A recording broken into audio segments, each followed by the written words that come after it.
Well, so Jow, like I was saying in last episode's beginning, intro, what have you, I've been on vacation the last couple of weeks, and that being the case, I haven't really been working, right?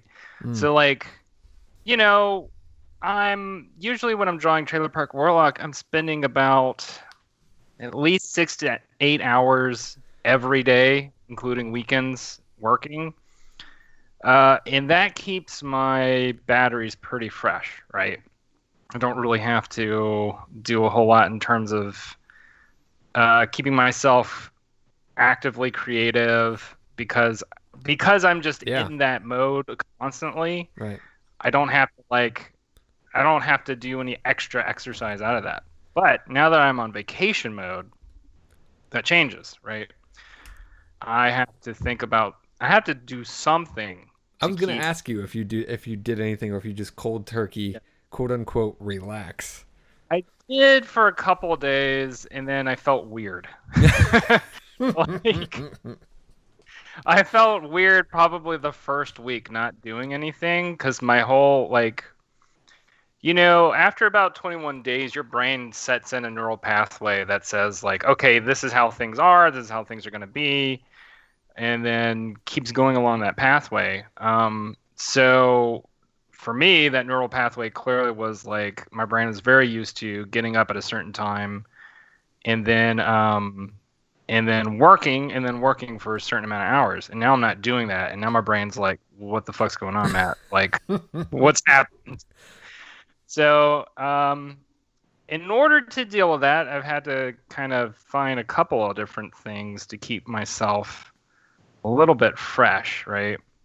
Because here's my concern, right? If I go 3 weeks on break and I don't do fuck all, right? I'm just drinking beer and eating barbecue, going on hikes, dicking around. Living the life. Yeah, and then get back to it, like it's Mm. gonna be crunchy. It's gonna be really crunchy getting back to it. And I've actually, this isn't something I ever paid attention to when I was younger, because I think it's not something that occurs to a lot of younger people, but I remember hearing musicians talk about this, especially like pianists, like when they go like a couple days without playing on the piano, they Mm. feel weird getting back to it. Like things feel stiff. They're not like I don't know. It doesn't feel right. So anyway, all that being preamble to today's topic, right, is artistic exercises. How do we keep ourselves fit creatively? How do we? And there's a lot of different dimensions to that too, right? There's the fitness. There's the creative fitness in regards to how do you stay limber in your thought processes, and then there's the fitness of just muscle memory. Like the wax on, wax off sort of like, do you have it committed to your body and mind? Yeah. Because it's not about creation that is not just, it's one part very mental and the other part's very intuitive, very body oriented, especially if you're drawing and painting. It's very much, um, it's very much designated to the realm of what is it that you have committed to the most internal aspects of your being.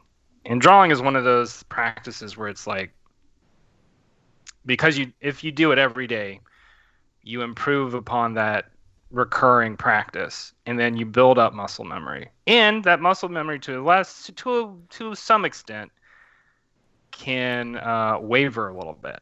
Mm. You might not be as good as drawing. So, for example, and I swear at some point we're going to get to the actual point, but for example, so before I started drawing Trailer Park Warlock, like quote unquote professionally, which is to say before I started getting paid to do it, Mm. I had a good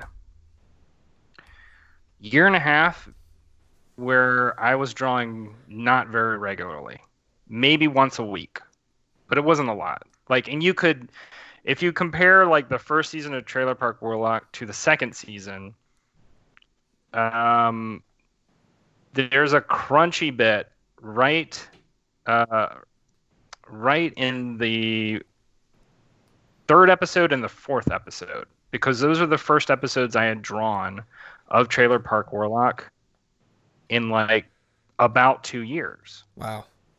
And it's really evident if you look at the art. And it took me about a good month and a half to like get to a point where I was like getting back on track. And you can see from then on, like I just keep improving, right? And I go above and beyond where I was previously. So my whole point is like if you don't keep it up, you can lose some of your finesse. Mm. So the question then becomes, you know, so I'll start from just my perspective as somebody who is drawing fairly regularly as a comic book artist. What do I do to keep that finesse and keep that muscle memory going and not just like lose it, right?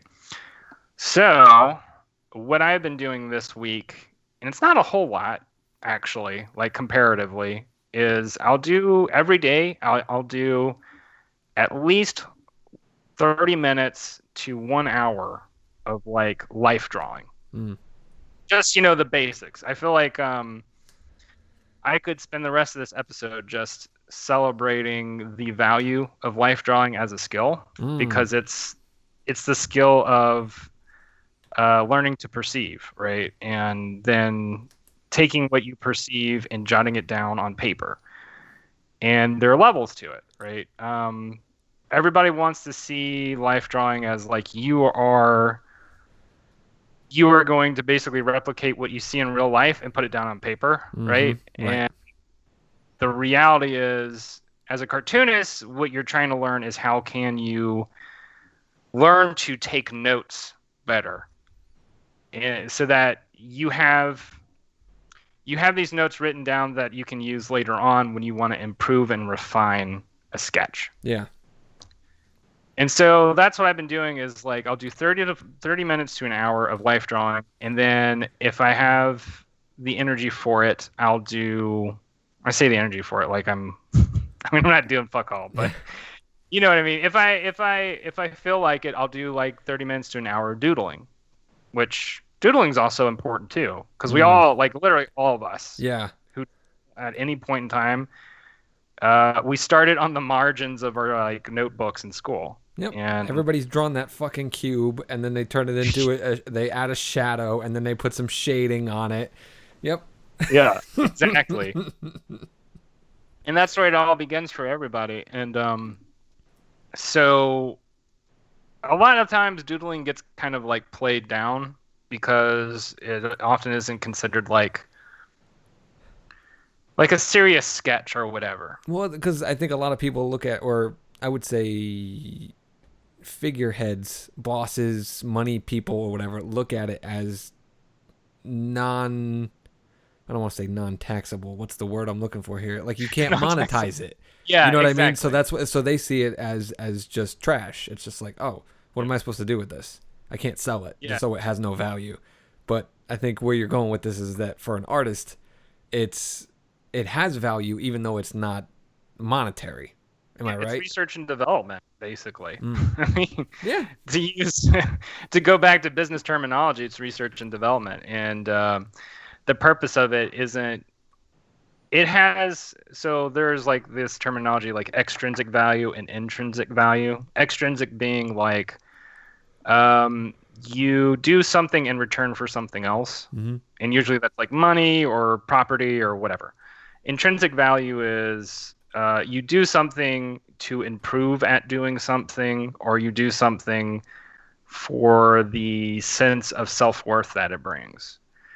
And so doodling and life drawing to a certain extent are also a place under these intrinsic value categories, because what you're putting into a sketchbook, most people are never going to see.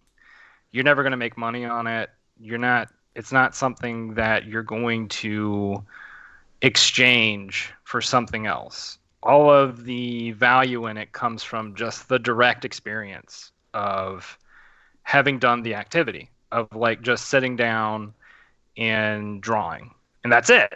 Like that's Yeah. the good and the bad of it. If you had a bad time drawing it, hey, good news is it can't get any worse. You're not gonna Yeah. make negative money from it. You just, you use that time and you learned your lessons from that drawing. Um, I think it's important to learn what not to do sometimes just as much as it is to learn what to do. Like you could have had an idea and doodled it and realized, "Oh, this is not working out the way that I thought it would." And you could have like planned that for Trailer Park Warlock and then started on that panel for that thing or whatever and been like, "Oh shit, this isn't going to work." But you learned it in a doodle. You know what I mean? Like you learned yeah, not to go there in a doodle. And I think not only is that lesson important, but you are also actually saving time and quote unquote money by not wasting it when exactly. you're on the clock. That is a really good point. That is another aspect, and I feel like this came up when we were talking with Joe Bevel about Hmm. um, like drawing and having several iterations of an idea, Hmm. right? When you're sketching, when you're doodling, when you're practicing, whatever you want to call it, like you're saying, like you're doing a bunch of upfront work so that your execution is closer to flawless when it's go time. It's Which is Picasso and the this, napkin.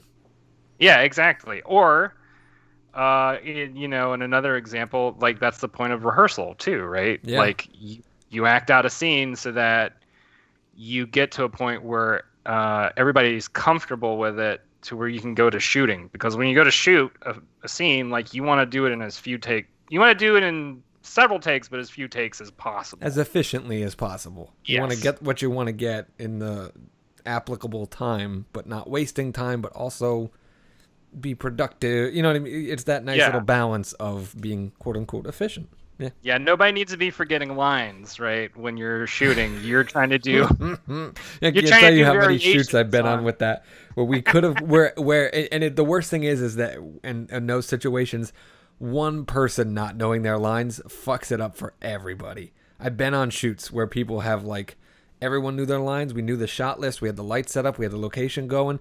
Crafty was on point. Like everybody showed up on time. Like everything was perfect. Everything was perfect. One And one person. person just didn't.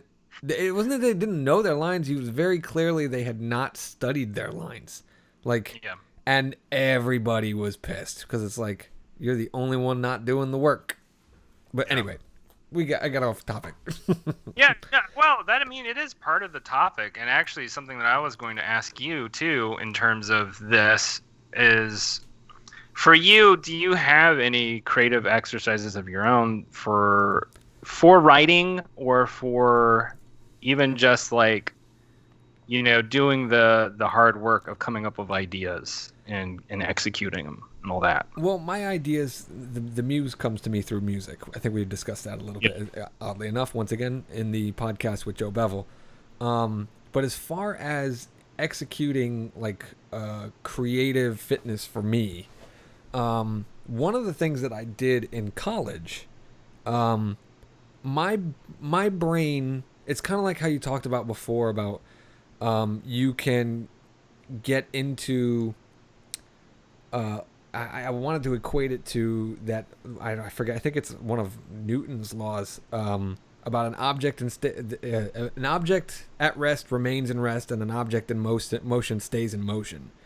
Yeah. Um, and I get like that when it becomes when I'm working in like a particular genre or one particular story. I get very in my own head and obsessive about it, and I will run into a brick wall and keep running into the brick wall while I'm already like Yeah. flush against it, trying to solve story problems. And I realized in college that just didn't work out for me. It was I was almost I say this disparagingly, muscle memory, where I was just trying to go through the problem, and it doesn't work.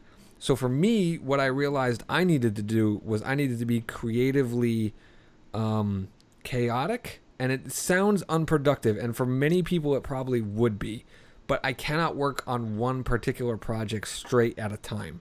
I have to be juggling at least two projects. And Yeah, I'm there with you in a lot of ways. Go on. I learned this in college when I was working on. I was writing The Indomitable Spirit, which was a dramatic martial arts film, and At the same time, I was going through a network connection, and we were setting up a meeting at Warner Brothers to pitch a Justice League script. Fun fact. Oddly enough, that fell through, but we were in the door. We were going to set a meeting, and I was going to Warner Brothers to pitch a Justice League script that I had written. But at the time when I was writing the Justice League script, I couldn't just keep doing it because I would just hit this wall, and I would be like, oh, I don't know what to do next. I don't know what to do next. And I would just jump. I would close out of the script, and I would open up the script for The Indomitable Spirit. And for some reason, because they were two different tones, like this action movie, heavy set piece, poppy comic book characters versus this kind of like drama, this like karate melodrama that I was writing, I was able to come up with fresh ideas, and I was able to just switch gears. And immediately, once I switched gears and went into that other script, I could solve problems there that I couldn't originally, that I had to jump over to Justice League and work on that script, and it would be vice versa. So whenever I would hit a wall, I would stop, flip the script, so to speak, and I would be working on the other one. And for some reason, that creative chaos that was happening for me, where I was working in two different genres at the same time, I was able to just let that part of my brain shut off and rest. Mm-hmm. And it was that was a lesson that I had to learn, was that that part of exercising and being really good at something is actually the resting part, is letting your brain, your creativity take a fucking break for a minute, because if you just keep using up all that creative juice, you're going to suck yourself dry and run yourself into a shithole of bad ideas. Yeah, I can definitely, I would agree a lot with what you're saying, because I would say, so since I went on break, like the first week, I didn't want to do anything. Mm-hmm. My brain didn't want to do anything. I was just like, whatever, I'm here to just relax. And then week 2 is very different, because week 2, suddenly I'm having story ideas come into my brain that I don't even want to do anything with them, but they're there. It's not help. The muse doesn't leave you alone sometimes, and that can get annoying. And it's just, I just say that to sort of reaffirm what you're saying, is that break time. For me, what I see that as is like, my break time is now basically set in after the first week, and my brain got the rest that it needed, and now it's like, let's get back to work. It's pop. Yeah. I was like that when I went on my honeymoon several years ago. My wife was so mad because she was like, "Can you ever stop working?" And you know what I mean? Because I'm just like, we were laying on a beach, and it's one of those things where, hey, you're laying on a beach, just take a nap, read a book, suntan, drink, eat, do nothing, and whatever. And I think the part of the problem is that as an artist, you have to be a self-starter. A lot of the time, that as an artist, we also need to realize we also need to be self-stoppers. We kind of have to draw that line and allow ourselves time to not work. Like me, for like right now, I cannot stop. Like that's one of the biggest reasons why I own a video game console. I own several video games. I cannot permit myself to stop and play video games because I feel like I'm wasting my time. I got rid of them all together. I mean, once in a blue moon, I will allow myself to play them, but it does not justify the cost that I'm spending on video games and stuff like that. But I will watch movies till Kingdom Come, because in my brain, I can justify that as working. I'm observing techniques. I'm studying things. I'm gathering new ideas. I'm picking out things that are wrong, or things that I would have done differently or whatnot, or things I would have done better in my mind, at least. And you know what I mean? Like, it becomes study session. So it's like research and development, like we talked about with Matt Walters. It's just like observing things and picking up new ideas and stuff. So I can justify that. Milking a video game system, or even cooking. The only reason cooking gets away with it is because that's a necessary thing for life. You know what I mean? Like, if I didn't have to eat, I don't think cooking would have been on my agenda for the day. That's the sad part about it. But I think we really do need to start learning how to do self-stopping. So I'm curious to know, for you, because even in college, we all used to, in our group of friends, we used to joke around that you were a workhorse. You were constantly working. I mean, granted, we were spending all this money at this really expensive college, Yeah. and I don't think of people. I have to explain this to my wife all the time. She was like, "You only took 3 classes a semester." I'm like, "Bitch, you don't understand." Each class was like basically a part-time job in terms of the scope of each project. Right. Like it was like working 1.5 jobs at a certain point, as I recall it, because it was like each project was a considerable amount of time. Right. It was at least 20 hours per project, and I was usually, for myself, it was usually about 2 to 3 projects a week. So it's at least baseline 40 hours, right? That's a job. And then you're factoring in, oh, there's a test coming up. Oh, and then I got to write a paper and da da da da da. Yeah. Oh, and I also have to do my laundry, like all the normal take care of yourself crap. And it's like, no, I know, like the last year at SCAD, I went like full ape and was like, oh, not only am I going to like do like, at least 2 project heavy classes each quarter, but I'm also going to I'm going to make an 8-page mini comic and another 16-page mini comic just because. Like I said, we joked that you were a workhorse. So I'm curious to know, how do you stop yourself? Because like I said, I will justify watching a movie or whatever like that as studying. Even if I'm not actively doing it, subconsciously I'm telling myself, oh, you're absorbing new things that you don't even know about, so just watch this new movie and blah, blah, blah. So I'm curious to know, for you, how do you stop yourself? You know what I mean? Like, because like you said, ideas were popping in your brain even though you didn't want it, and that happens to me too. But I'm curious, do you stop yourself, or you just let them come and you jot down ideas, or what do you do? I do now way more as I'm getting older. I don't know if it's necessarily because I'm getting older. I think it's more because the intent, like the creative intensity of my current project that I'm on, is such that it's really difficult now to even just switch gears to a different project. So like I'll just I'll stop at about a certain point where I'm like, I just need to go take a walk. I need to do something else. I need to stretch. Like my body needs something right now. And I'm just talking about on a day-to-day basis, right? Which is different from like a vacation or something. More general context, right? So of course, when we first started this podcast, I was talking about how I was working on at least 2 projects, and that was Trailer Park Warlock and Bat Monster. Well, in my usual mode, I went full ape like right at the end of season 3 of Trailer Park Warlock and just did everything that I could to finish out all of Bat Monster that was on my plate. Like, so I'm just like, it's out of my mind, because everything that I could do, I've done.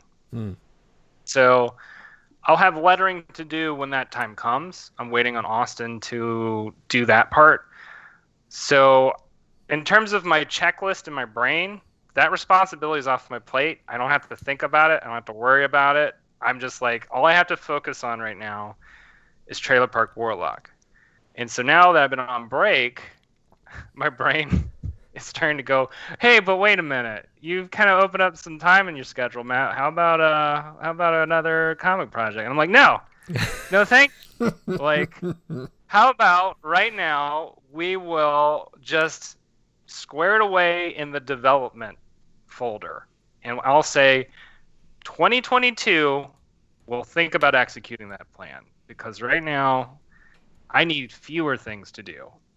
I need to, if I'm going to build momentum, I need to build it on the thing that is like absolutely making me money right now, and the thing that is like my biggest focus in terms of social pull and just like in terms of overall career. Yeah. And so I guess my answer to your question is it's not necessarily how I'm stopping myself, but how I'm prioritizing. Yes. I'm doing heavy prioritization right now, and I tend to it's not the first time that I've done that, but I do notice that I have kind of like a pattern of like I'll expand and have a million projects, and then I'll contract and like I gotta shut this off. I'm done with this. I'm not going back to it. Yeah. And then just prioritize the most absolutely important thing in the moment. So yeah, prioritization for sure is the way that I kind of get myself into that mode where I can slow down, focus, and take a break. And usually in that mode where I'm focusing and taking a break, suddenly the other future creative ideas start to come around, right? Because like, I just as one more thing to kind of go into like that expansion mode. So in that expansion mode, like in the last, I guess 4 or 5 months, this podcast was part of it. The other podcast that I'm doing was part of it. And then, like, at the same time, I was also coloring Bat Monster. I was making Trailer Park Warlock. I was designing T-shirts, like, and then doing, like, my Patreon projects. Yeah. Which are, like, Patreon sketch cards and all this other stuff. Anyway, it's a lot of shit. I like it, but it's a lot. Yeah. Like, and so at a certain point, I had to go, like, okay, well, what's, like, right now at this immediate moment, like, putting bread on the table metaphorically. Yeah. That's where I need to focus right now. And fortunately, this podcast is something where we get to spend like our efforts about an hour, maybe 2 hours if you consider like some kind of research or for you it's more. For me it's more because I'm handling some of the technical stuff. Sure, but yeah. For you it's more. For me, it's about an hour and a half a week. So it's like it's an amount of time that I'm like I can put that up, like, and it's fun, and I get to hang out with Jow, and get to hang out with friends and all that stuff, right? So anyway, point being, I guess, just going back, finally, prioritization. And so for you, like, do you have something similar or is it different? Like, what is your switch off mechanism when you need to switch off? It's really hard, actually. Mine is more of the switch on problem. So like I've been in a rut for a couple of years, ever since Digits, really. If you think about it, there was a whole bunch of creative drama that we don't need to go into, particularly on this podcast, but with me and collaborators that I had following Digits, where I was working on projects with them and trying to foster them as talent, that they didn't know what they were doing outside of their original medium, I guess you could say.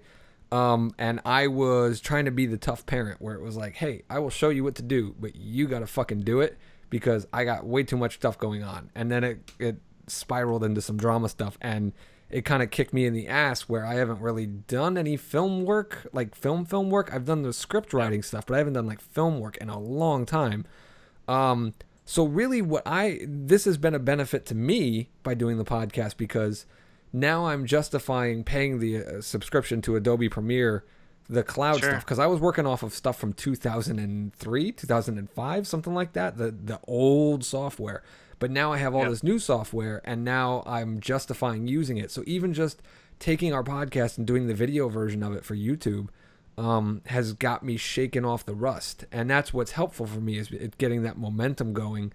And that's part of the exercise, is I think you need to, and it goes back to what I said, an object in motion stays in motion, and an object at rest stays at rest. So just these little tiny baby steps make it easier for me to start doing stuff, whether it's, doing After Effects or something like that. So one of those little things, and then I'll start looking at it. But it's exactly like how you talked about. I start prioritizing things where I'm looking at an After Effects setup and I'm thinking to myself, wow, I should probably do a title sequence for Haunted. That would be really fucking cool, and I would like to get that kind of off my brain. And if I do that, that was one of the things when I first started making films. I would, even before, I was doing like a very I think it was it Canon Films or Hammer Films? One of them was designing posters without a script, without a director or anything like that, and selling to investors off of a fucking poster design. And if it sold, they would make that movie and they would do it like that. For me, I can creatively start really rolling the ball on a project when I start generating material for it. And then it's a weird thing for me. I have to publicize because if I don't publicize it, I am a shit artist at sticking to my personal deadlines. If it's out there and I know I've said, oh, this is coming out in October, Yeah. I got to make that fucking deadline because people are looking at this and they're waiting for it to happen. So like, that's really interesting because there's so many people who have this mentality of like, don't say what your dream is because if you say it, then it won't ever happen. You know, like, I'm and the opposite. Yeah. you're the absolute opposite, and I like that because it's like your word is your promise to yourself. It's not just like your publicization to others. It's like you're trying to make it more concrete for yourself by saying, well, I've literally said this and I need to stick to it. Yeah. Like, it's my out word there. is my bond kind of thing. And it's also, we talked about the immediate returns sometimes that come from doing like artwork. Like you could post your sketches on Instagram and you'll get likes and you'll get comments and people will interact with it. For me, I could write a screen page, and no one gives a shit. No one wants to read. No one wants to do this or that. And it's like very hurtful, not hurtful, but it's not helpful to the ego to maintain that momentum when people don't see it. But if I can design, like I said, what Canon was doing, if I can design a poster and I can post that poster, and it starts getting a lot of likes and comments and people start asking me about the project, and it's like, oh shit, people are interested. People actually think this works. This is going to be what. When I first did Haunted, I had the concept in my head and I outlined, I literally did it. I made the poster. I bought a couple of things with clip art. I had no actors attached. I had vague concepts about what was going to happen and characters that were going to be involved. And I just put a silhouette of a guy in the middle of a forest and I put an orange tint over the fucking thing. I put the title and I ripped off the font from the local trail in the woods at Halloween or whatever like that. And I put coming soon from Andrew Casarco, director of Digits, yada, yada, yada. Posted it on the Jow Films Facebook page. And the next thing I know, people were sharing it going, oh shit, I can't wait to see what he does. And then I'm like, I can't wait to see what I do either. Fuck, I got to get to work. But that was it. So, you know what I mean? Like, and then even when it came to Digits, like, at that point in time, it wasn't the Facebook audience I was going for. It was my close knit of friends that I had written the script about. I was just making the script to send to them so they could read it and be like, ha ha ha, this is really funny. And then it got to the point where it was like, hey, when are we going to make this? And I hadn't even thought of that. And I was like, oh shit, they want to make it?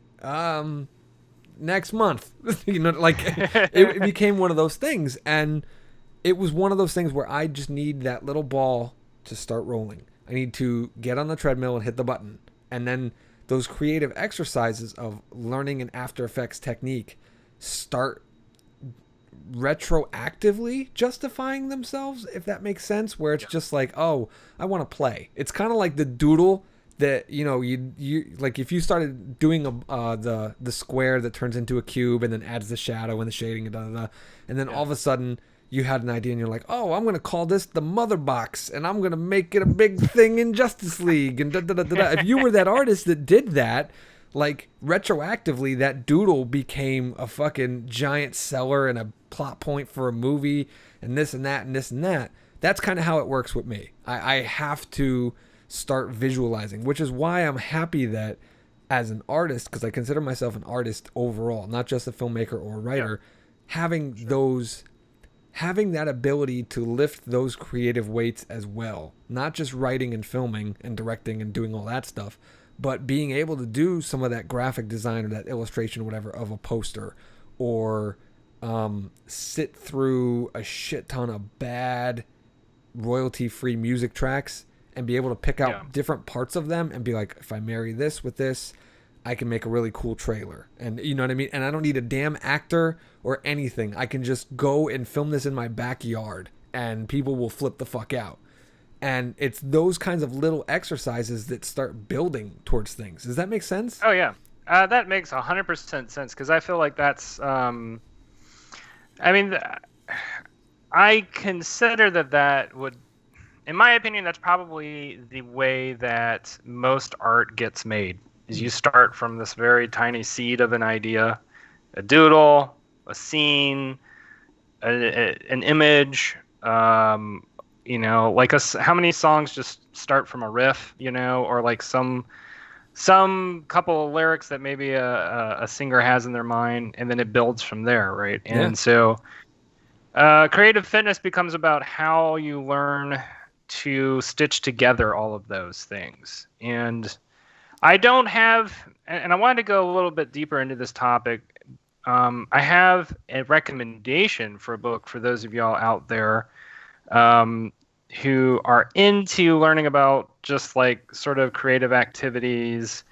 I'm going to find the name of it real quick. David Byrne, who is a musician I like a lot, he wrote a book called How Music Works. So if you're into even if you're just I'm not even like I wouldn't call myself a musician, but I just ate the fuck out of this book because he goes so like he does every single aspect of music, like coming up with ideas, executing ideas, selling music, like just the industry, the marketing, the execution, every single bit he goes into it. And it gave me so many different ideas, not as a musician, but just as an artist in general. Like it just got my neurons firing in new ways.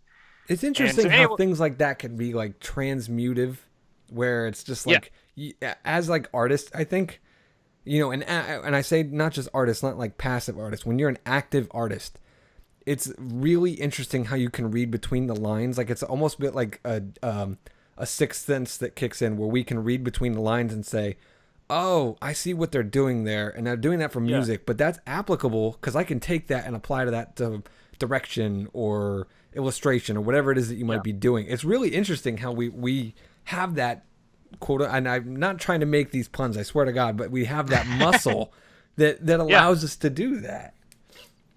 And that's the kind of inventiveness that I think comes with time, right? And with more practice, in the same way that maybe, somebody who is over time becomes an expert in martial arts finds new ways to like react to new situations, because the muscle memory that builds over time also allows for room for new aspects of like, I'll use the term creativity because I don't have another term to use right now, but like, you're gonna have different scenarios depending on what happens, and so you have to your response is not going to be the same as like whatever kata that you learned or whatever. It's going to be, you have to figure out how to use it based on the situation and adapt to it, and so creative fitness also becomes about like learning how you can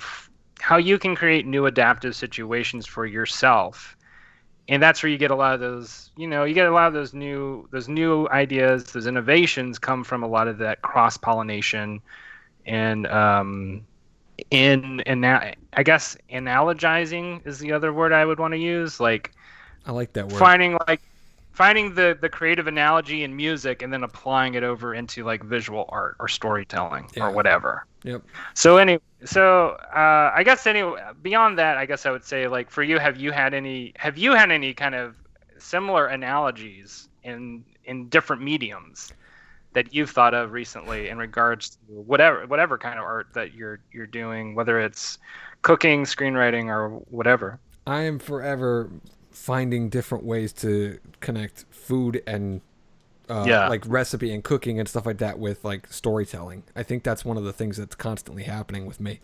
Like we talked about last week with the flavor balance book and all that stuff like that. It's interesting to me to look at things because I'm learning. It's not even that I'm learning; it's that I'm relearning. It's there's a tendency where I can get hooked on something. Like we talked in the past about setups and payoffs.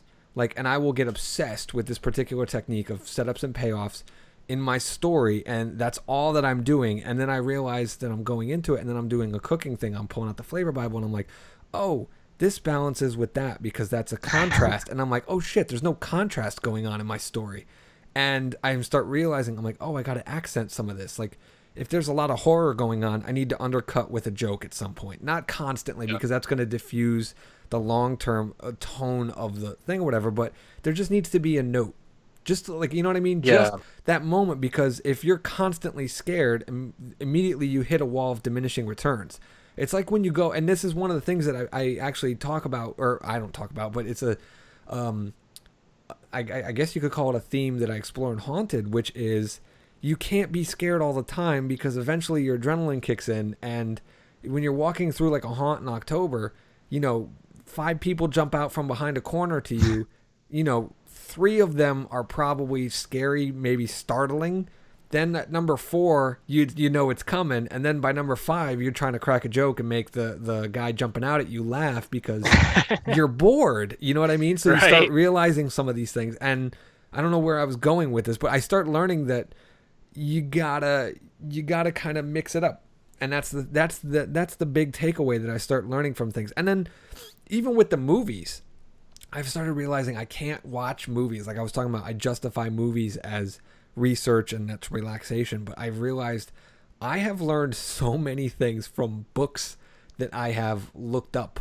Not necessarily instructional books or anything like that, but just like regular books or like what would I call them? Prose novels. Like manuscripts, stuff like that. Where I'm looking at that, and you know, I will talk, because I was like in a writers group where we were mostly doing like manuscripts type stuff and novels and such like that. And they were very novel talky. They were using words about what they were doing with their first person narrative or third person narrative or this or that. And I'm looking at it and I'm thinking to myself, I am out of my league here. You know what I mean? I don't know what they're talking about. I am not this kind of writer. And I would listen to them, and I was just trying to learn and try and understand what they were actually saying. And once I did that, I could see underneath all of the fancy genre-specific words that they were using and find the underlining current of what they were trying to do. And once I did that, I was like, oh, okay, how do I do that in film? And that's where the creative fun part gets in, because I think part of creative exercising, and this is something we should talk about, is I don't want to say it's your style, but it's being creative with figuring out how to do things that other people aren't doing, or do it in a way that they're not doing. Like when you're lifting weights, it's very easy to just do a bench press. Everybody knows you lay down on the bench, you pick the weights up and you push it up, and you flex your pecs, and then you put it back down and you count, and then you do a couple of reps, and then you do a couple sets of the reps, and that's it. But if someone said to you, hey, can you do that same workout of those same muscles on your body without laying down on that bench, then it becomes, well, I don't know if that's safe. You know what I mean? Like you could physically get injured, and that is a risk that you take in art. It might not work. You know what I mean? Like that's like avant-garde type stuff when people try to do things a different way. But when they hit it, man, that's when the awards come out. That's when everyone wants to work with you. That's when everyone's walking around saying, hey, have you seen this new thing? This is pretty fucking awesome. But all of that stuff comes out of the exercise of doing it the classical way first, and then the artist gene kicks in, and you're like, how do I do this? How do I do the same thing different? And that's the big challenge that I love doing. I'm trying to remember. It's possible that we may have talked about this subject before, but there is a certain amount of, especially coming out of art school, there's so much like learning how to break the rules, basically. Yeah. And like you have, like I don't know if I'd say you have to, but for me personally, a lot of my creative decisions are coming from what rules could I break that would actually make it better and not worse, and then exploring it and figuring out what that is. And for me, a lot of the rules that I've been attempting, I may not even be necessarily breaking the rules, it may just be fudging them or whatever, have to do more with like how I deal with characterization sometimes, or like how I will unravel the plot, because I will go outside of comfort zones, and let things kind of ride, and let my setups pay off at weird moments for some things, because I'm hoping to get a bigger impact out of it. Yeah. for you, have you had any like have you had any rules that you've broken that you were like, fuck yeah, All of that them. felt yeah, all Uh, I see, and it's weird because I am one of those people that's like very. I'm a slave to classic technique and classic yeah, storytelling, but at the same time, I think mine falls more into social applicable rules when it comes to my storytelling of what you quote unquote can and cannot do. So, I mean, if you look at Digits right off the bat, the very first line of dialogue was, that's not something you do in a movie. and that's where I was like, no, I'm gonna fucking do that in a movie because that's how yeah, I've observed it happen in real life. This is yeah, how that particular character acts. At some point we're gonna try to explain why he acts like that, but for now, I'm kicking the door down as soon as I open up, and like that is the classical rule, which is hook them early. And they yeah, don't tell you how to hook them. They'll give you suggestions. Oh, this is a typical setup or da da da da. Me, I'm like, no, no, no, no, no. We're gonna make a drinking game out of Heath Ledger's tragic death. That's how we're yeah, opening this movie. And there was a lot of people who were very, very concerned about that, which is harder to do in my medium, is getting other artists on board with that bold, that inclination to do something that everyone's afraid to do, where I'm envious of you, whereas with the exception of maybe like your writing partner Austin, you can do whatever the fuck you want to do. And there's really no gatekeeper telling you no. But if I wrote a line and it's about Anne Frank and the Holocaust or whatever, I might have an actor look at me and say, yeah, I don't want to do this, I don't want to say this, can we do a different right, joke or something like that? And that becomes a problem, especially when you're on fucking set and they decide to drop that bomb on you instead of doing it 2 weeks ahead at prep, where you could just have time to come up with some better ideas. yeah, But right. yeah, Have a backup. my thing for my exercising is always exercising within the actual art, which is just trying it. Let's try it. Let's see what happens here. Let's try this joke. If it doesn't work, it doesn't work.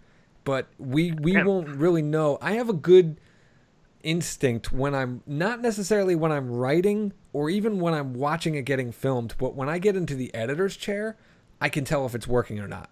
And I can look at it and go, no, we need to cut that joke. It's not funny. And that's my own work. I'm looking at it going, no, it's not funny. I've had actors who have thought that on set and stepped on other actors' lines because they knew I wasn't going to be able to fix the audio, just because they didn't agree with a line that another actor was saying, which blew my fucking mind. Little did they know that I had the capability of editing around them doing that and ADRing the line from a different take and stuff like this. So like that kind of shit didn't bother me. But my rules to break are basically like you said, like comfort zones. It's really that thing, because my mentality, even when I come to the marketing, my former producing partner used to tell me all the time, he's like, don't set dates. Don't be publicizing dates until we have the product in hand, which I just told you, I will never get shit done unless I publicize the date. And me and him butted heads about that all the fucking time. And it was like, no, this is how I work. I know myself as an artist. If I don't do this, it won't happen. Yes, I'm going to be editing the day of the premiere, as you will know, because you were in the office with me as I was editing Digits. Watching Ren and Stimpy. I think it was less than 24 hours away from the actual premiere, and you watched me get the final shot in my basement and edit it into it, and then we were having export problems. But if I'm not living on the edge like that, it's never getting done. And I think that goes back to episode 2, where we talked about knowing when to stop. And I think making that deadline for myself and kind of setting myself up for that crazy, oh shit, you're gonna fail, dude. You're gonna fail. People laid down money to come to this movie tonight, and you're waiting until the absolute possible second to export this film. That's where I live and breathe. And that's like rules that people are not comfortable with. But me, I need it. I know that I have to do it in order to make myself get it done. And that's terrible, but it worked. going back to the fitness metaphor too. I mean, I'm not doing like I'm not doing in terms of actual exercise, physical exercise or whatever. I'm not doing like I guess the term would be bodybuilding. I don't know if that's the correct term necessarily because there's like different branches, right? Sure. There's like just doing weights and then there's bodybuilding and whatever. And there's cardio. But like there are days, there are days when you do like max, right? Like you find out what your max weight is that you can do on a particular exercise. You don't do that every day though. No, that's what I mean. Hurt. Like at some point in your routine, like over the course of maybe a month or a couple of weeks or whatever, you do a point where you're like, okay, well, what is my max right now, so that I can adjust whether or not I need to take my reps to a higher point, right? It would seem like kind of what you were describing is like you're setting a max for yourself to see if you can hit it. Yeah. And then that doesn't necessarily mean it does, but it can determine like, you know, what your quote unquote reps are later on in a later project. Well, which is, I would say, going to like applying this metaphor to Trailer Park Warlock. I had something kind of similar to that in the last season where I was, because the first season I was doing like 4 pages a week, 4.5 maybe. And I was noticing like I had some issues with readers staying on board because they felt like episodes were either too short or I just wasn't hitting quite enough emotional beats as what people were used to from other webtoons that were being published. So I was like, okay, well, I'm going to see if I can up my reps for season 3. And I did it. I got through it, but it was really hard. And so now for season 4, I'm going to try and adjust it again to see if I can like kind of take it down just a little bit so I'm not straining as much. Yeah. So anyway, I would say, I guess what I would bringing this metaphor forward and asking you, like, do you have any other examples for you creatively where like you have maybe creative reps that you're doing during the week, and also like any conception for you of like what a creative max might be for you? Here's the thing, and this is important, I think, for most artists to do, because this is where when you're doing a particular workout, right? We'll keep using the workout metaphor here. First, you have to know how to do it. So, I mean, well, I take it back. First, you have to know it exists. You know what I mean? Before you can understand how to do it, you need to know that it actually is a thing. So, like, even if you're looking at, like, curls, like you're just lifting a weight, like a dumbbell, and you're just curling your arm, and that's it. You have to know that exists. And then you have to watch. Then you look at, like, an illustration of how your elbow is supposed to pivot. And then you're maybe a little confused. You have questions. So you will look up a YouTube video. And then you're watching the YouTube video, you're trying to see how the person's doing it. And then you're like, okay, I'm going to try and practice this. And let me do it. And then most times when you're doing a workout or something like that, then you're like, okay, I think this is how I do it. I can feel there's soreness going on in my muscles, and I feel like it's working, and this is how it's supposed to work. With art, it's a little bit different because I will go down a track. So we'll use the example of setups and payoffs, where I will be like, oh, setups and payoffs are a thing. Wow, okay, this is how this works. And then I won't stop researching it. I'll just keep looking for more and more and more examples because I'm trying to get a better grasp on what it is. And what I'm not doing is actually executing it. And even when I do try to execute it, I will have a script open on one screen, and then I have a burden because I work on an editing station where I have 2 monitors. I will have like a Kindle or a web page open, and I'm reading about it again while I'm doing it. And I start getting so much in my head about, am I doing it right? Am I doing it? Is this how to do it? Is this a good example? Let me Google this. Let me do that. And I start getting distracted. So what I've been doing lately is just like completely turning off my internet, which is pointless because I know how to turn it back on, especially because I'm the one that turned it off. But I'm trying to just do it. Like I draw a line. It's almost like a deadline with teaching myself, where it's like, okay, I have until now to learn how to do this. That's That's it. a good idea. And then I got to stop. I got to just start doing it, because if you kept reading about and watching YouTube videos about how to curl a barbell, you might know how to curl a barbell. You might be the fucking authority on barbells, but you've never done it. You don't have that muscle to show anymore. Yeah. And it's one of those things where not being afraid of failure, and I think that's one of the things that we all need to kind of address in our lives, whether it's art or not, is being okay with failing, because it does promote growth. In fact, continuing, and this is a big theme that I actually am writing into the Indomitable Spirit right now, you only grow through failure. Exercise is failure. When you are lifting weights, you are destroying your muscle. The growth in your muscle comes from the repair on the rest days. You know what I'm saying? Like, you can lift like hundreds of pounds or whatever it is you may be doing. You're not growing the muscle then. You're destroying the muscle. You're failing. Your muscles have to fail in order to grow back better. And that's the kind of thing that you have to get into your head. So that's why I drew deadlines in my writing thing. So I will spend the morning researching a topic, but once it hits noon, I'm not allowed to research a topic anymore. If I wanna do it, I gotta wait until the next day. So at that point, when I put that self kind of lock on myself, it's like, oh, okay, let me just try and see how it does. And then the next day when I come back to it fresh, I reread or whatever it is that I did, and I look at it and I'm like, yeah, that's working. I think I got it. All right, moving on.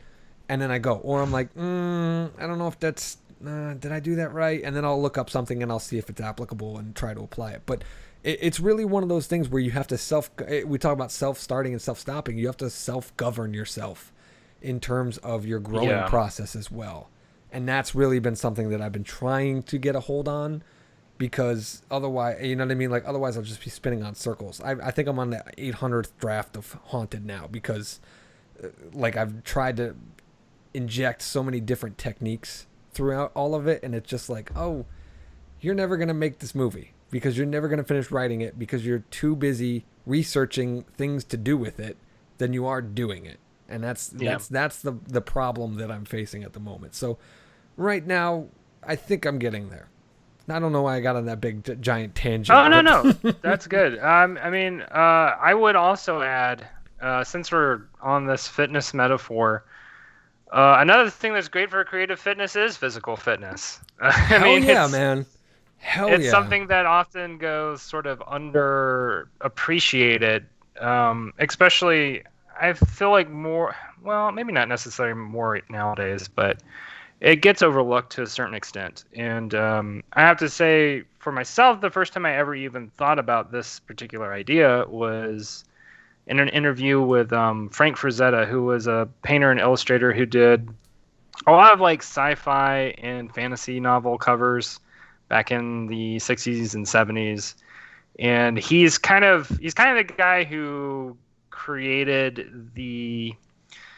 popularized the image of how we think of Conan the Barbarian based on, he did a lot of the Conan the Barbarian novel illustrations.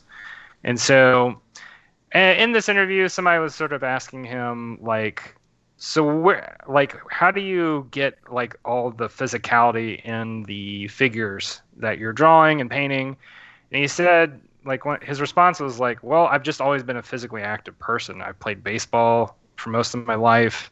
I run, I do all this stuff. Like, I just stay active. And I think part of that intuitive knowledge of just doing those things fed into how I drew these characters, because I have this day-to-day aspect of my life that's just very physical. And so a lot of the stuff that I draw is also very physically evocative. Because, like, if you see any of his paintings or whatever, they're very, like, big, strong men doing things kind of a thing.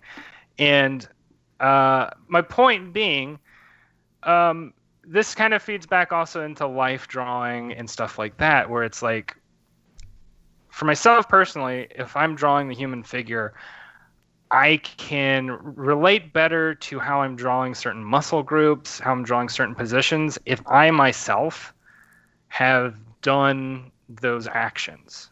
So, like, My main thing right now is I do a lot of yoga, and I've noticed over time as I've done yoga, I pay more when I'm drawing. I have more intuitive knowledge of like certain muscle groups, especially around like pectoral muscles or like back, because that's where I actually did not have a lot of good experience drawing them for a long time. But now that I'm like kind of working on those groups of muscles in my exercises, I'm now sort of intuitively becoming more aware of them when I draw them. Yeah. So it is like this interesting sort of feedback mechanism, whereas as I do more physical activity, I think more deeply about it when I'm drawing it. So for you, I mean, do you have any particular analogs for yourself in terms of how physical fitness feeds into creative fitness? It's not really. I mean, most of the time, I like the big takeaway for me is I listen to a lot of music when I'm Yeah. working out, and music is my muse. So when like I'm listening to a soundtrack station or something like that, and some song comes on that I've never heard, or especially if I can't equate it to like a movie. So if like a score song comes on and I don't know what movie it's from, but it's like a really like upbeat. I think some music came on from Pacific Rim, and Okay. that's a very actiony movie and this and that. And Yeah. but I didn't know it was from Pacific Rim when I was first listening to it, and I was like, holy shit, this is a great song. And then I start seeing shit in my head. The energy that's going through me while I'm either on the treadmill or lifting weights starts informing the ideas that blossom in my head to that music, if that makes Yeah. sense. So like I'll be Yeah. jogging and that upbeat music will come on and I'll start thinking to myself, okay, I'm a hero. I'm running towards a fire. It's nighttime. There's a neighborhood on fire. The we could start with the shot where it's like the name of the street is Water Street. Okay, this scene is called Water's on Fire. What's going on this street? You know what I mean? And like Yeah. immediately all of the things start filling in my brain where it's like, okay, now what? Now I'm fighting this guy. Now I'm doing this. What movie does this fit in? What story am I telling? Where, what's happening? Is this a sequel? Is this the first one? Am I going here? What's the end point? And like all these things start getting filled in by the music, but the energy that I'm performing at that time informs it. It's no different than when you watch like a rapper or some kind of music person or something. They stick their hand in their air, they're waving it at the camera or whatever like that. That instinctual movement is informing something else going on in your brain. I can't Yeah. quantify it, but it's informative. It's just body language talking to your psychosis, like your subconscious. That's kind of where it goes for me. So when I'm doing stuff like that, I mean, granted, that's why I'm thinking about a lot of actiony stuff, but then also like something might come on from a horror score or like a Slipknot song or Rob Zombie or whatever like that, and I might be in the final rep of my final set, and it's like a fucking it's dogging me, and I can't push the thing up or whatever, and I'm thinking to myself, holy shit, no one's home. If this falls on me, I'm stuck right now, and I'm Yeah. not going to have any help. And then I start thinking to myself in a horror thing, well, what if someone was in a burning building? Maybe they go in a haunted house and the house is burning down and there's something on top of them and the fire's coming and they can't get out. That's a scary fucking idea. Like, and Yeah. it's not Right. just action stuff that'll pop in my head, but again, it's those physical performances. And I think, like you said, being active is part of the creative process because you have to be living your life in order to have stories to tell that will resonate with readers, which is something I wanted to bring up with you, which is a weird creative exercise that I don't do as often as I should, but I think I do it subconsciously, and I'm curious to know if you do it at all, which is the big O word, observation. Do you ever just like Oh people yeah. watch? Like Hmm. that's a weird creative exercise, but just you're not doing anything other than literally this is like a storytelling thing, just Yeah. observing. Even if you're watching a couple argue and you're hundreds of yards away, you can't make out what Yeah. they're saying, but if you watch their body language in your mind, you can be like, okay, he's saying this and the other guy's saying that. You know what I mean? Like, I'm curious Yeah. to know if like observation plays a part in some of your Oh, creative fitness. all the time. I mean, that's where a lot of I get a lot of humorous gags from just random observations I've had during the day or in life. Like today, I went. I went to this food co-op in Austin, and I already kind of had an idea it might be kind of a mess in the store. I went in and like it was an interesting observation of human activity because like there's only one cash register open, right? And then so there was like a big line forming. Yeah. And we're all just kind of standing there, and I just started it was like, okay, well, here's an opportunity to take in the locale, take in how people deal with these sort of things. There were people who were looking at their phone. There were people who looked pissed off. There's like a couple who was like went in to get a sandwich and was ready to get the fuck out of the store as quick as they could. And like the way they looked at the line as it was forming, they were just like, wait, is there like another secret line that like might not be here, The express line. And clearly there was. Yeah. Yeah, and there was one worker who just like slowly walked, towards the cash register and then like looked at her phone and then like looked at the line and then had like this moment of like, well, maybe if I look away, it'll go away. And then finally went to the cash register and started to open up the line. So anyway, like just that, and that was maybe a 2 to 3 minute moment. Yeah. But that in itself is like, you can form so many different scenes out of it to be used in a sitcom or whatever. You know what I mean? Like there's a lot of potential, and because it's a very human thing. It happens frequently. Yeah. And it's something that's very relatable for a lot of people because, not just some food co-op, any grocery store. It's just more likely to happen in a food co-op, in my opinion. Because it's not the first time I've seen that happen.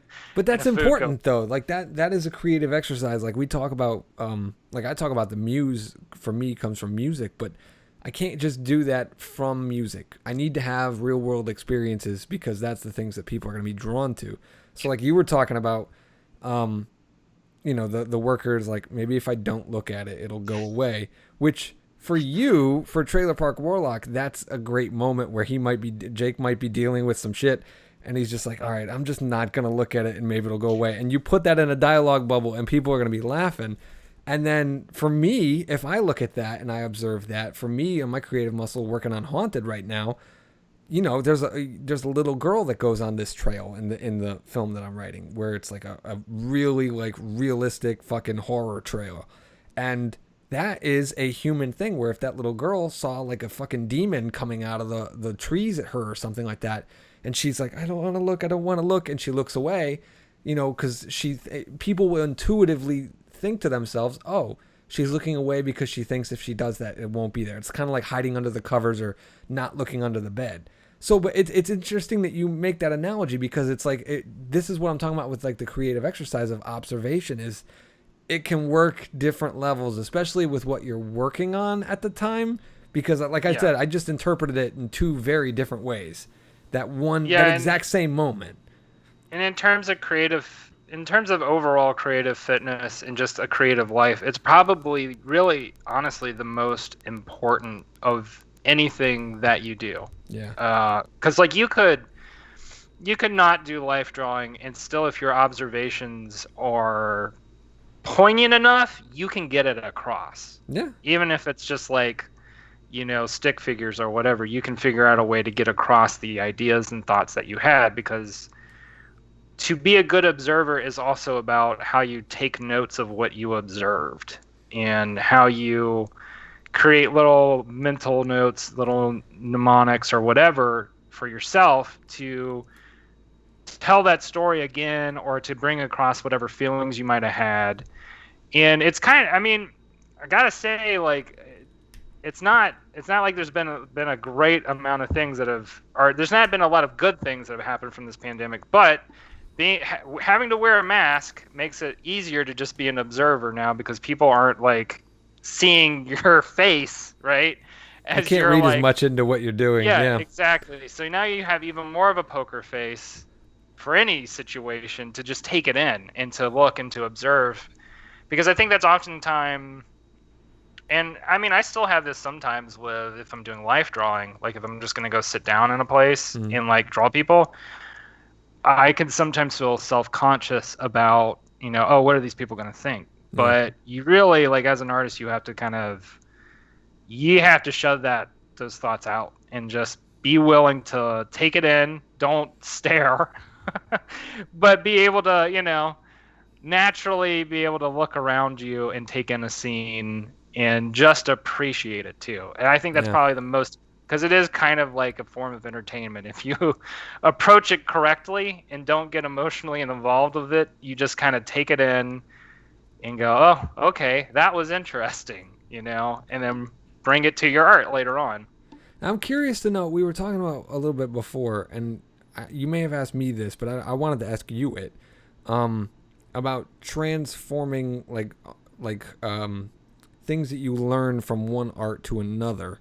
And I talked about how I kind of bounce around where I will start doing like After Effects work or I'll design a poster or whatever like that. I'm curious to know, as a web cartoonist, illustrator, is there any other art forms that you dabble in when you need to like express yourself? Like you can be expressing your creativity in a way, but is there anything where Rainwater's like, I'm not fucking touching a Wacom tablet today or a pen or anything like that? Am I like, do you do like anything like painting or any kind of musical stuff or? I definitely try and do painting sometimes. Not We're as talking about much like as I'd real life like. painting, right? Like you have Yeah, actual acrylics in front of you or a canvas and yeah, this and that. Okay. yeah. I every once in a while I get to do that. Watercolor painting is something that I picked up in recent years that I haven't really done a whole lot in the last year, but it has been something that I like to go to every once in a while just because I like the process. Mm. Um, Planting is something that's been kind of fun in the past. It's not really necessarily creative in the sense of like what we think of as typical artistic creation, but Yeah. there is a lot of consideration for space and consideration for an environment and how you lay things out. There And I is think that design to it. Sure, yes, absolutely. there's design exactly, and that feeds into creative stuff over time. Um, a lot of my stuff has been kind of just planning, like planning, like goals that I have in life. Like, Mm. I want to save up money to maybe buy a house, but maybe I want to save up money to build a house, which is an entire That's artistic project. fucking cool. I don't know if I'm ever going to get to the building part necessarily, but I do an incredible amount of research into ideas that I've had surrounding it. And from that research, I get a lot of ideas for just design stuff that I'll end up using, for drawing. And then, cooking, of course, is one for me sometimes. Cooking's definitely a great creative facility. And I've dabbled a little bit in music, but I did that the most in high school. Mm. And lately, I would say I've only just like plucked instruments and kind of messed around on instruments, but nothing like, oh, I'm going to record an album or something. But the process of just kind of learning an instrument or dicking around with an instrument is creatively freeing in a way that is unique to just musical instruments that for some odd reason that I have a hard time quite properly expressing. I mean, it's basically like I'm doodling with like, with a guitar or something, or a piano. And It's so very like I freeing to actually, do stuff like that too, because you have yes, no expectations for yourself. You're like, oh, I haven't studied this. exactly. I don't know what the fuck I'm doing. So if I fail, it's not like it's a big deal. Yeah, I downloaded a program for my phone because I was like, I want to do something on my phone, but I don't want to play games. So I'll just get like phone synthesizers because there are apparently a lot of them. I Oh, got one that's just called Keyboard. It's like QIBRD, and it has it's one of those like initially it's free, but then you have to pay for other voices of or course. whatever. Yeah. But even just fucking around on it has like there's a lot of creative just juices I get stirring because I'll do things where I'm like I didn't even know I could make something that almost sounds like a professional song, you know what I mean? Or it's even just a sound, you know, Yeah. but just doing that sort of it not only sparks creative juices, but also builds a certain level of confidence that wasn't there previously, because suddenly there's something that comes out that I didn't even think that I was capable of, Yeah. which is not, I mean, that's a super, super crucial habit to work on for anybody, right? Regardless of whether they're an artist or not, Yeah. to be able to get to a point where you can kind of start new things and then like master them, or not even master them, just do things in a semi-competent manner, It's right? self-gratifying. And Absolutely. yes, It's absolutely. rewarding. I think that's the word that we're looking for. It's rewarding, and I think that's one of the best things that you could do. Exercising, I think this is how we wrap this up in terms of creative exercises. As I will tell you, even when I'm going back to our actual exercising analogy here, when I get up in the morning, I don't want to go on a treadmill. I fucking hate it. And I don't want to lift. I know I have to. I don't want to go lifting weights and do my lat pull down and my squats and doing this and that. But, but, not only is it easier once I've started, but when I'm done, when I hang up that weight the last second or whatever like that, and I hit my Fitbit and I stop the timer and this and that, usually I will look at myself and go, I feel fucking great. I'm glad I did that. You know what I'm saying? And it's one of those Yep. things where, again, we go back to the self-governing thing as an artist. You got to do the things that you think you don't want to do sometimes. And they end up being rewarding. And it's like, I'm glad I did that. This is going to pay off eventually. It's not paying off immediately because, muscles don't grow in a day. But if Right. you do it consistently enough, especially when you're working, do you know what I mean? Like, it kind of, you can equate it to this where it's like, oh, do I need to go on the treadmill this morning? I mean, I'm going to be walking at work today, but your heart rate doesn't stay elevated when you're working. Yeah. Because you walk, you stop, you walk, you stop, you sit down, you do this for an hour, you click around the computer, you walk to the bathroom, you walk back. It's like you're not doing it. But if you're on the treadmill for an hour straight, you can get your heart rate up to 120, 130, whatever, and you're actually exercising and doing it like that. So it's Yeah. like, oh, maybe I don't need to draw cubes today. Well, you don't know that. Like, you know what I mean? Like, or Yeah. me as like, oh, I don't want to write a dialogue scene. Even sometimes for me, I do this. This is my form of doodling, by the way. I wanted to touch on this. Fucking Twitter. This is my problem with social media, is that it is addicting for creatives because it is that immediate feedback.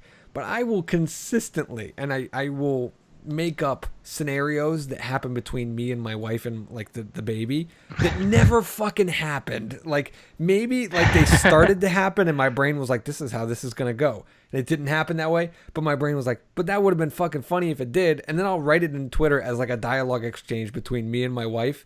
That's like the storytelling writing exercising for me that I do. And I just put it out there on Twitter, and then all of a sudden I get like 6 or 7 likes and retweets and this and that. I'm like, oh, I still got it. Like that was a funny little joke that I could write a family comedy and it would might be well received. Who knows?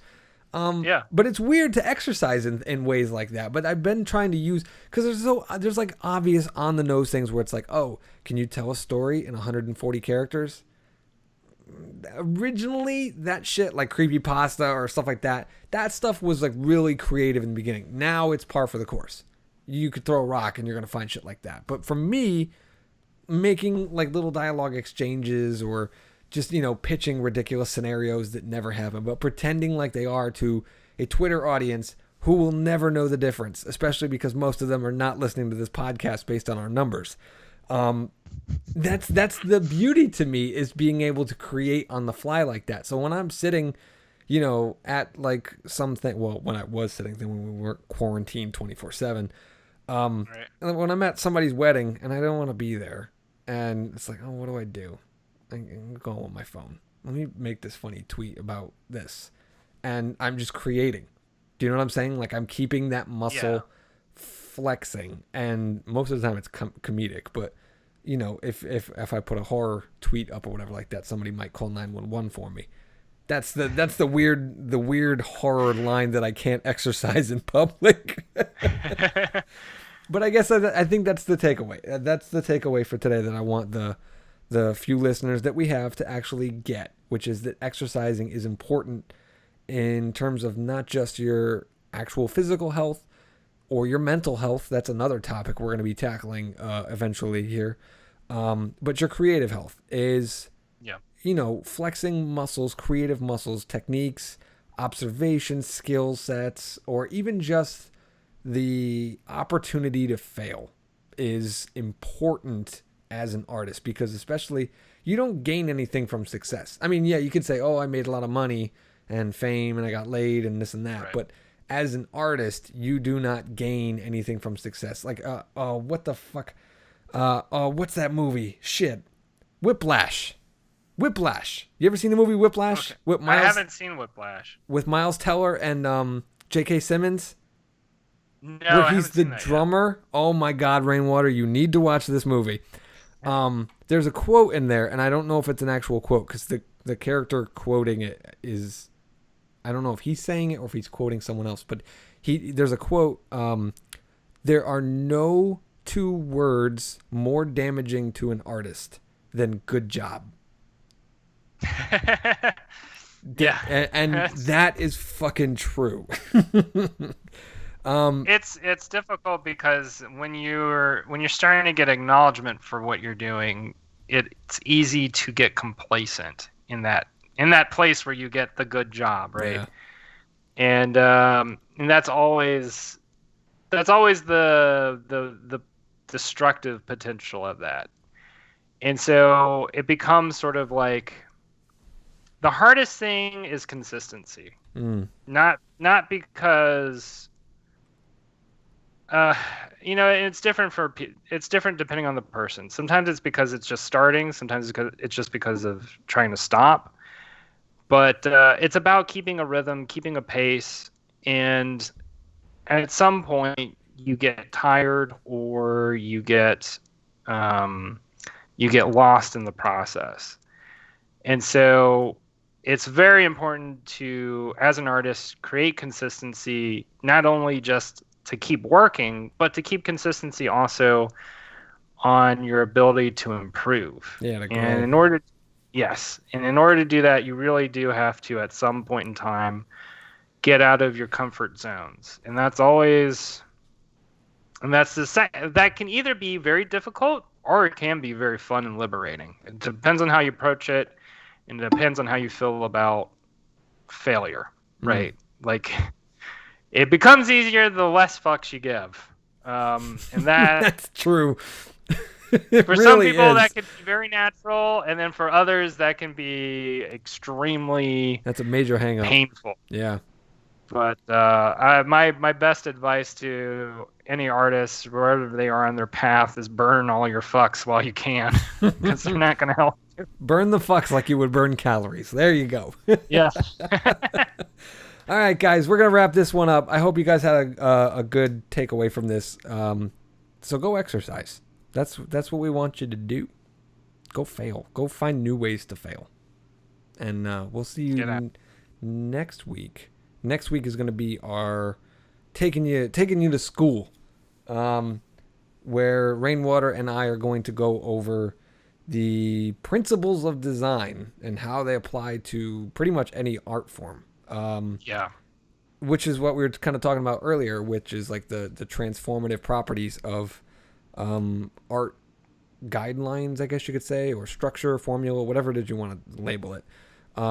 It's transformative to every medium, and I think we're going to touch on how they apply to writing, which is something that both me and Rainwater do, how they apply separately to something like webtoons or graphic design or anything like that, how they design to filmmaking, how they design to probably food, because we seem to talk about that every podcast, because me and the fucking cooking thing, and Rainwater's into cooking too, and I'm sure that'll apply there too. But we are going to break down the principles of design, which is the very core, fundamental basics layout of any kind of art process. And so if you have never had formal art school training, we're going to give you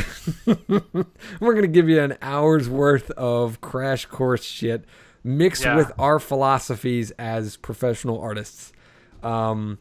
And hopefully you'll find something to take away from there. But until next time, we will see you guys later. Good night.